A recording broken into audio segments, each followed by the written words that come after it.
The man plunged both hands into the dirt, then began chanting under his breath. Power surged through his arms, and a burst of energy erupted from the ground. Sand transformed into war horses charging into the sea. He clenched his fists again. The horses galloped past sails and lifted a stranded ship back into the water. With the casual dust off of his hands, he walked away like nothing happened. He was Jonathan, one of the last remaining wizards on Earth. It didn't take long for a nobleman to notice him. The Count offered to send Jonathan to the front lines to help the country in its war effort. Wanting to serve, Jonathan agreed. But when he arrived at the battlefield with his valet, things didn't go as expected. The soldiers barely acknowledged him. The general straight up ignored him. All he was allowed to do was help the troops read letters from home. But during small talk, Jonathan overheard them complain about how rough the mountain roads were and how their boots kept falling apart. Wanting to prove his worth, he returned to the mountains the next day with his valet, picked up a stone, and recited an enchantment straight from his spellbook. Nothing happened. He tried the spell again. Still nothing.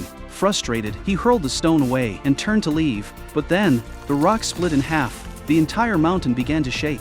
They spun around and watched as chunks of stone burst from the mountainside, then came together on their own, forming a road that stretched down the slope and kept going for thousands of kilometers.